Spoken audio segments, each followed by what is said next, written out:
Plant की अगर हम पत्तियों को काटते हैं तो पत्तियों को काटने के बाद बहुत ज्यादा गंदी स्मेल आती है।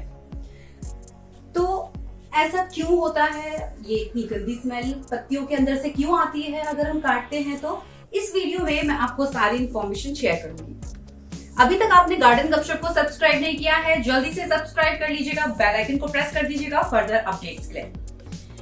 बेल आइकन प्रेस जरूर करना है क्योंकि हमारे जो भी अपकमिंग वीडियोस होंगे उसका नोटिफिकेशन आपके पास नहीं पहुंच पाएगा। इस बात का ध्यान रखिएगा। अब बैक टू द पॉइंट, हमारे ये जो आप प्लांट देख रहे हैं, अगर हम इसकी पत्तियों को काट देते हैं तो इतनी गंदी स्मेल क्यों आती है?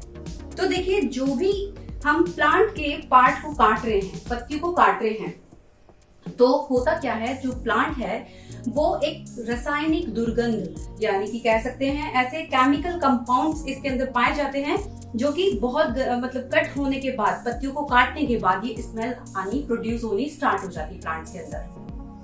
तो बेसिकली है क्या इस गंध का? बेसिकली कारण ये भी है कि प्लांट्स के अंदर एक फिनॉल करके एक कंपाउंड पाया जाता है। जो ये फिनॉल कंपाउंड है, ये करता क्या है, जैसे ही सपोज कीजिए हमने एक पार्ट इस प्लांट का पत्तियों को काटा तो धीरे धीरे ये परिवर्तित होना शुरू हो जाती है और उसके बाद वही पार्ट हमारे प्लांट के पास, उसी पार्ट से जो हमने कट किया है, वहां से एक गंदी स्मेल प्रोड्यूस होनी शुरू हो जाती है। अगर हम हर्ब्स की बात करें, जैसे कि लैवेंडर हो गया, मिंट है आपका, जैसे लैवेंडर हर्ब नहीं है, या जैसे मिंट है, तुलसी है, ये एक एरोमेटिक बहुत ज्यादा प्लीजेंट और बहुत ज्यादा फ्रेश स्मेल प्रोड्यूस करते हैं। लेकिन वहीं पे अगर हम और दूसरे प्लांट्स के बारे में बात करें तो ये पौधे हमें बहुत ज्यादा दुर्गंध प्रोड्यूस करने का काम भी करते हैं। जैसे कि इस प्लांट की हम बात करें, ये जो मेरा प्लांट आप देख रहे हैं, ये डिफेनबाकिया की ही एक प्रजाति का पौधा है जो कि बहुत गंदी स्मेल प्रोड्यूस करता है। तो ऐसा क्यों होता है? ये इसलिए भी हो सकता है, जैसे हम अगर हम इस प्लांट के पत्तियों को काट रहे हैं तो ये एक तरीके से क्या करेगा, ये एक प्राकृतिक जो फैक्टर्स होते हैं उसका संयोजित होने का भी कारण बन सकता है। या फिर ऐसा कह लीजिए, जो पत्तियों की रक्षा करते हैं या जो कीट हैं, जो इंसेक्ट्स हैं, अनफॉर्चुनेटली उनको एज अ खाद उसके लिए मतलब ऐसा बनाया जाता है, उसको प्रभावित करने के लिए ऐसा बनाया जाता है। तो बात आती है कि अगर हम किसी भी प्लांट के पार्ट को कट कर रहे हैं, इट्स नॉट नेसेसरी कि हर प्लांट से आपको कोई ना कोई दुर्गंध आएगी ही आएगी। ऐसा भी हो सकता है जो हमारे प्लांट्स के पत्तियों के अंदर जो कंपाउंड पाया जाता है, फिनॉल जिसका नाम है, ये एक तरीके से ऑक्सीडाइजेटर का भी काम करता है। ऑक्सीडाइज्ड मतलब जो ऑक्सीजनेटेड प्लांट्स होते हैं उसको जैसे हमने कट किया तो वहां से डीऑक्सीजनेशन प्रोसेस स्टार्ट हो जाता है। इसके अलावा अगर हमारे प्लांट के किसी भी पार्ट का सड़ना भी दुर्गंध का कारण बन सकता है।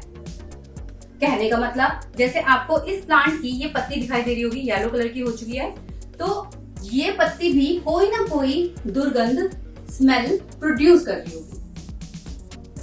तो आपने इस वीडियो में जाना कि हमारे जो प्लांट्स की पत्तियां होती हैं, पहली चीज आपने जानी कि अगर हम कट कर रहे हैं तो वहां से जो ऑक्सीजनेशन प्रोसेस है वो स्टॉप हो जाता है और डीऑक्सीजनेशन प्रोसेस स्टार्ट हो जाता है।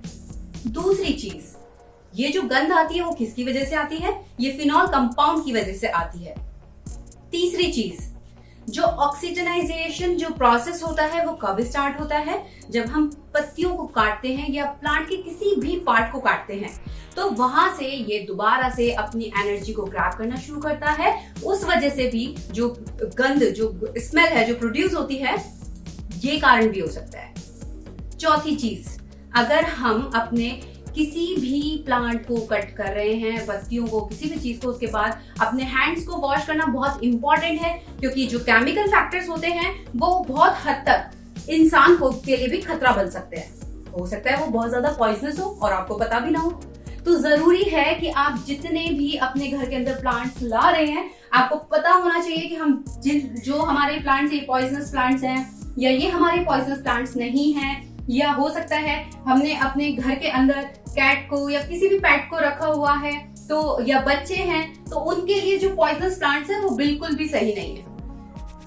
मैंने अपने बहुत सारे वीडियोस में ऐसे बहुत सारे प्लांट्स के बारे में इंफॉर्मेशन दी है जो बहुत ज्यादा पॉइजनस हैं, जो बच्चों के लिए बिल्कुल भी नहीं है। अगर आपके घर में बच्चे हैं तो ध्यान रखिए, इन प्लांट्स को अपने घर के अंदर मत लगाइएगा, या अगर आप लगा भी रहे हैं तो बहुत ज्यादा प्रिकॉशंस के साथ इसको प्लेस कीजिएगा जहां पे बच्चों की पहुंच ना हो।